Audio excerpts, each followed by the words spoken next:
الحمد للہ رب العالمین والصلاة والسلام علی سید الانبیاء والمرسلین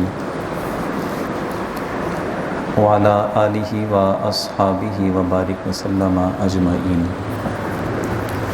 معزز سامعین، آج 21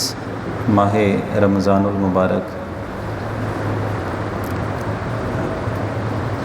یوم شہادت ہے حضرت امیر المؤمنین حضرت علی شیر خدا رضی اللہ تعالیٰ عنہ وکرم اللہ وجہہ الکریم کا۔ تو انہی کی شخصیت سے متعلق اور ان کی فضیلت سے متعلق انشاءاللہ ہم کچھ باتیں سنیں گے، سمجھیں گے۔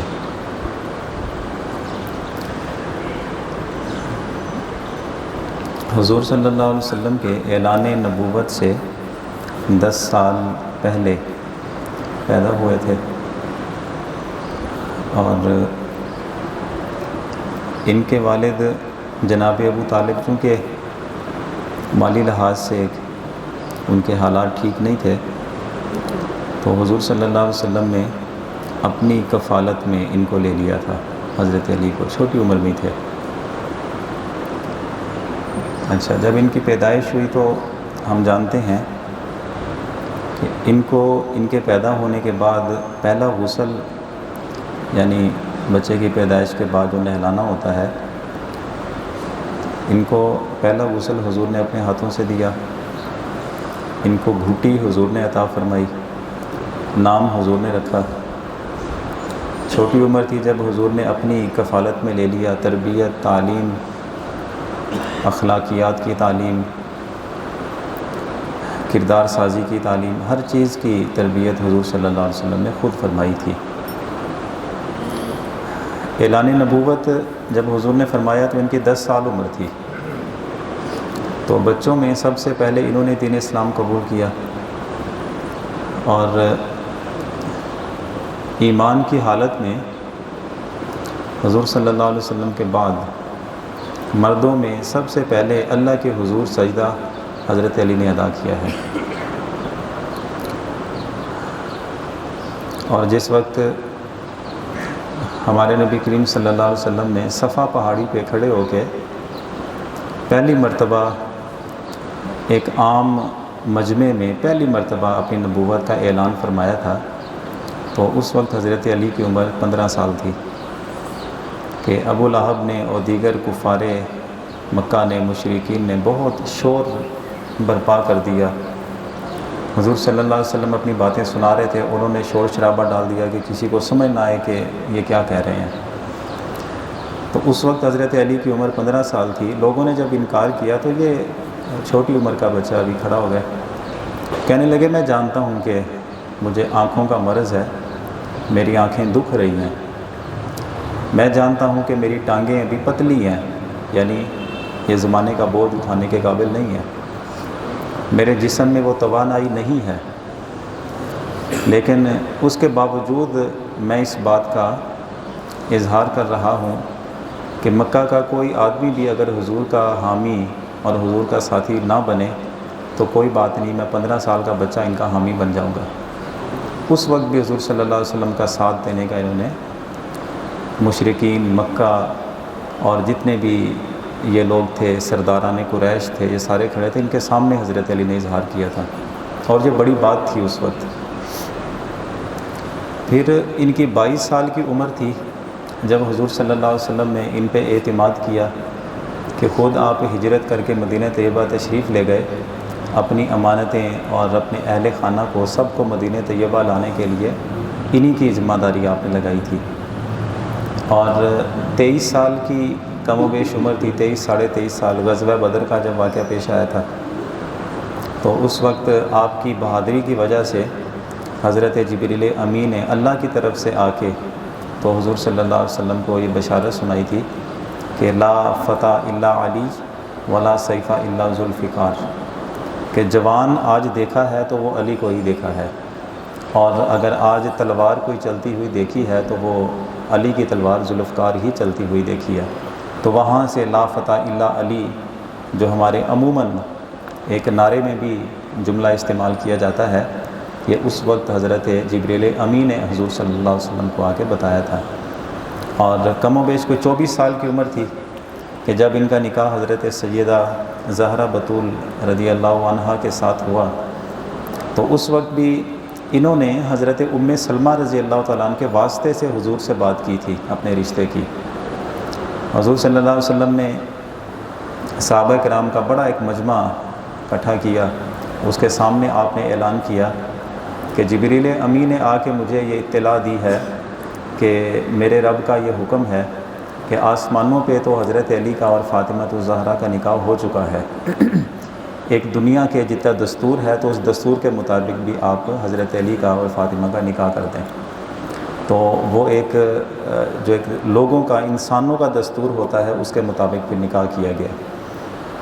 اچھا، زندگی کا یوں ہی مرحلہ پھر 32 سال ان کی عمر تھی کم و بیش جب حضور صلی اللہ علیہ وسلم کا وصال مبارک ہوا۔ اس میں چند ایک چیزوں کی طرف توجہ دلاؤں۔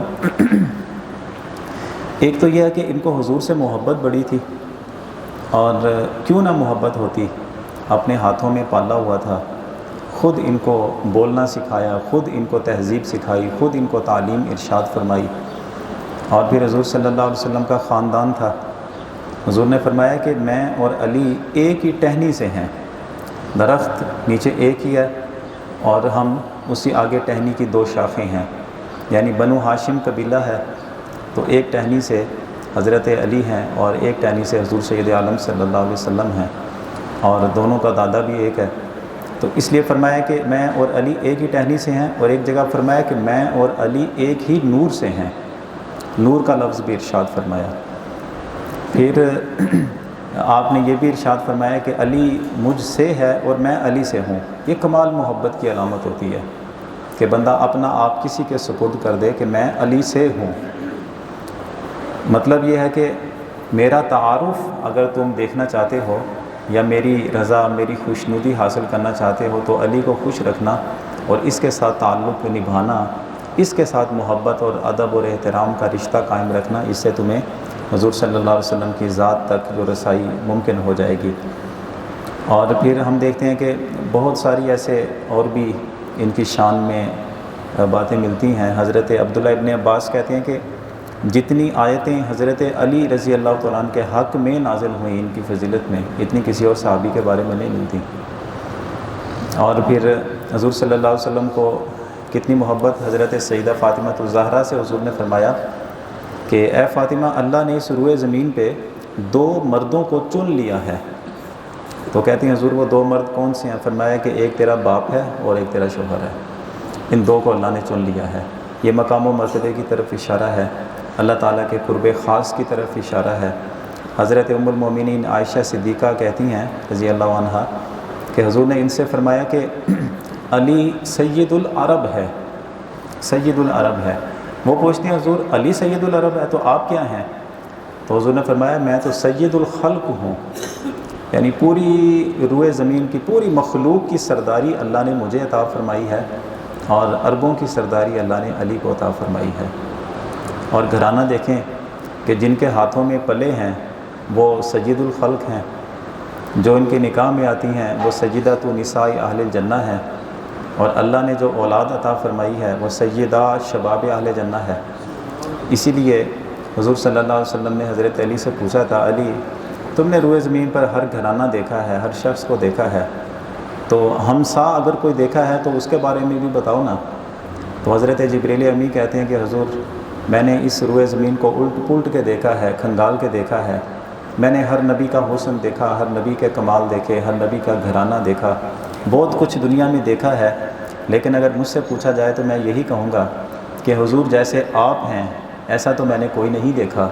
اور جیسا آپ کا گھرانہ ہے ایسا گھرانہ میں نے پورے روئے زمین پہ کسی کا نہیں دیکھا۔ اور کیوں نہ ہو، رشتے اتنے بہترین ملے ہیں، یہ ساری فضیلت کی باتیں بھی ہیں، لیکن میں عرض کر رہا ہوں کہ جس طرف میں آپ کی توجہ دلاؤں، حضور صلی اللہ علیہ وسلم نے جب کبھی کوئی اہم ترین فیصلہ کرنا ہوتا، کوئی اہم ترین ذمہ داری کسی کے سپرد کرنا ہوتی تو حضرت علی کو سب سے مقدم رکھتے تھے۔ مثال میں اس کی یہ آپ کے سامنے عرض کروں کہ ہجرت مدینہ کا معاملہ دیکھ لیں، بہت بڑی ذمہ داری تھی۔ وہی مکے کے لوگ حضور کی جان لینے کے پیچھے پڑے ہوئے تھے، انہی مکے کے لوگوں نے فیصلہ کیا ہوا تھا کہ امانتیں اگر محفوظ ہو سکتی ہیں تو اسی بندے کے پاس ہو سکتی ہیں۔ اب ان امانتوں کی اگر واپسی ہنگامی صورتحال میں کی جاتی تو مکے کے لوگوں کو پتہ لگ جاتا کہ نبی کریم صلی اللہ علیہ وسلم جو امانتیں واپس کر رہے ہیں تو کیا مکہ چھوڑ رہے ہیں، تو مکہ چھوڑنے کی بھی بات نہیں ہو سکتی تھی اور امانتیں بھی واپس کرنی تھیں۔ یہ بہت بڑی ذمہ داری تھی، یعنی امانتوں میں سے اگر ایک درہم، ایک دینار،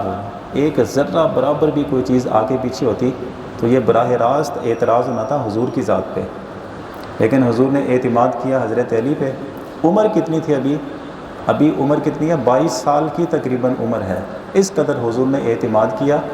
حضرت علی کے سپرد وہ ساری امانتیں کی اور انہیں اپنے بستر پہ لیٹایا۔ وہ موت کے اوپر، یعنی موت کے ہاتھوں میں کھیلنے والا معاملہ تھا جو حضرت علی نے ایکسیپٹ کیا تھا۔ تو اس کا مطلب یہ ہے کہ حضور صلی اللہ علیہ وسلم کی جو تربیت کا یہ فیض تھا کہ ابھی چھوٹی عمر ہے اور جوانی کی عمر ہے، لیکن حضور کے سارے معاملات کو سمجھتے تھے۔ اور ایک تو معاملہ یہ، پھر ہم اس کے بعد دیکھتے ہیں کہ جس وقت غزوہ بدر کا معاملہ تھا اس وقت حضور نے کتنا اعتماد کیا۔ غزوہ خیبر کا معاملہ تھا، کتنے دن ہو گئے حملہ آور ہوتے ہوئے لیکن فتح حاصل نہیں ہو رہی تھی، صحابہ کرام بھی پریشان تھے۔ حضور نے فرمایا کل کی تاریخ میں ہم ایسے شخص کو جھنڈا دیں گے کہ وہ اللہ اور اس کے رسول سے محبت کرتا ہے اور اللہ اور اس کا رسول اس سے محبت کرتے ہیں۔ اس کے ہاتھوں میں جس وقت جھنڈا جائے گا، جھنڈا مثلاً جھنڈا جو ایک قوم کی علامت ہوتا ہے، قوم کی پہچان ہوتا ہے، تو اس کو جب دیں گے تو اللہ تعالیٰ ہمیں فتح عطا فرمائے گا۔ دوسرے دن حضرت فاروق اعظم رضی اللہ تعالیٰ عنہ جیسے بڑے بڑے صحابہ وہ انتظار میں بیٹھے تھے کہ نام تو میرا ہی آئے گا، لیکن اس وقت حضور صلی اللہ علیہ وسلم نے حضرت علی کے سپرد کیا تھا کہ تمہارے ہاتھ میں جھنڈا ہوگا، اور اللہ نے فتح عطا فرمائی۔ اور مورخین نے لکھا کہ 40 لوگ مل کے جس دروازے کو کھولتے تھے اور بند کرتے تھے، حضرت علی قد کے حساب سے وہ ان کا قد باقی لوگوں سے قدر ایک چھوٹا تھا، لیکن اللہ نے ہمت اتنی عطا فرمائی تھی کہ 40 لوگ مل کے جو دروازہ کھولتے تھے حضرت علی نے اکھاڑ کے پھینک دیا تھا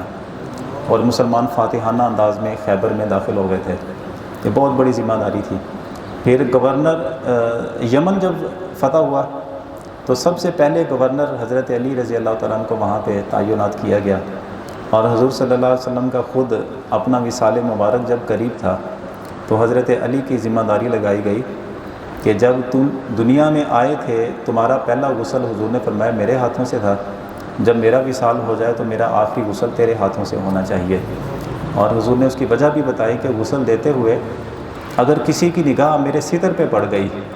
ستر کہتے ہیں ناف سے لے کر گھٹنے کے نیچے تک جتنا حصہ ہے، تو جس بندے کی نگاہ بھی میرے ستر پہ پڑ گئی وہ ساری زندگی کے لیے اپنی بینائی سے،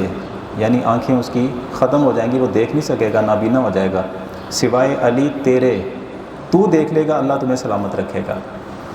یہ ذمہ داری بھی اس وقت حضور صلی اللہ علیہ وسلم نے ان کو عطا فرمائی۔ اور اس سے پہلے مکہ فتح ہوا تو بیت اللہ شریف کے اندر جو 300-350 کے قریب بت لگے ہوئے تھے، تو حضور صلی اللہ علیہ وسلم نے حضرت علی رضی اللہ تعالیٰ عنہ کو اپنے کندھوں پہ اٹھا کے اونچا کیا اور فرمایا کہ علی اب ایک ایک کر کے ان کو نیچے گراؤ۔ وہ سارے بت حضور نے حضرت علی کے ہاتھوں سے نیچے گروائے تھے۔ یعنی یہ بہت بڑا اعتماد اور بہت بڑی ذمہ داریاں ہیں جو ان کے سپرد کی گئی تھیں۔ بہرحال یہ تذکرے ہم کرتے رہتے ہیں تاکہ ہماری عقیدتیں، ہمارا احترام اور ہماری محبتیں ہمیشہ تازہ رہیں، ان کو جلا ملتی رہے، زندگی ملتی رہے۔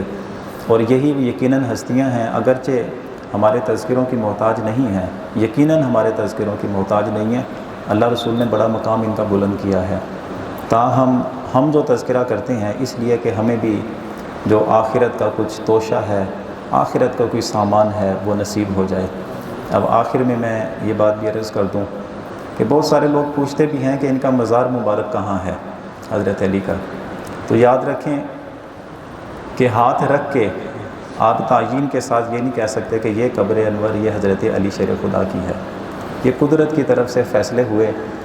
کہ ان کی محبت میں لوگ اس قدر آگے بڑھ گئے تھے حضرت علی کی محبت میں، جنہیں رافضی کہا جاتا ہے، اہل تشیع کہا جاتا ہے، اگر ان کی واقعتاً حقیقتاً قبر اسی طرح ہوتی جس طرح باقی صحابہ یا انبیاء کرام کی ہے تو یہ بیت اللہ شریف سے زیادہ درجہ اس قبر کو دے دیتے۔ یہ حکمتیں ہوتی ہیں قدرت کی۔ اور دوسرا یہ بھی اس وقت جو ہنگامی صورتحال بنی ہوئی تھی، جس وقت آپ کی شہادت ہوئی تو قریب تھا کہ وہ باغی لوگ جنہوں نے حضرت علی کو شہید کر دیا تھا، آپ کی قبر بنائی جاتی تو اس کی بھی بے حرمتی کر دیتے۔ تو قدرت نے ان کی قبر کو چھپا کے دونوں طرف سے حضرت علی رضی اللہ تعالیٰ عنہ کی شخصیت کو محفوظ کر لیا کہ نہ تو کوئی باغی ان کی قبر کو اکھاڑ سکے، اور قیامت تک نہ کوئی رافضی، کوئی اہل تشیع ان کی قبر کو بیت اللہ سے زیادہ مقام دے سکے۔ دونوں لحاظ سے اللہ تعالیٰ نے محفوظ رکھا۔ تاہم یہ بتایا جاتا ہے کہ علامہ ابن کثیر نے اور علامہ واقدی نے یہی لکھا کہ 63 سال کی عمر میں شہادت ہوئی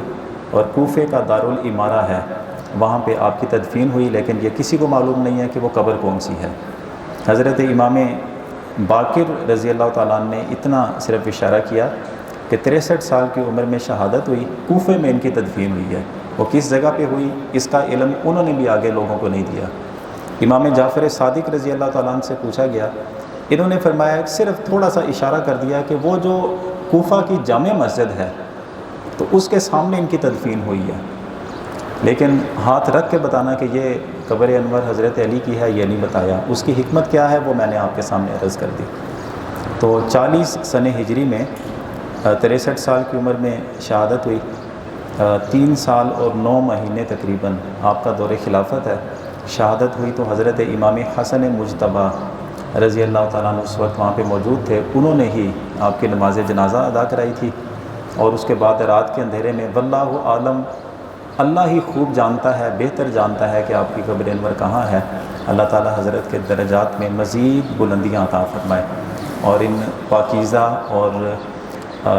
نیک ہستیوں کے طفیل اللہ تعالیٰ میری، آپ کی، اللہ ہمارے والدین کی بے حساب مغفرت فرما دے۔ وآخر دعوانا ان الحمد للہ رب العالمین۔ بسم اللہ الرحمن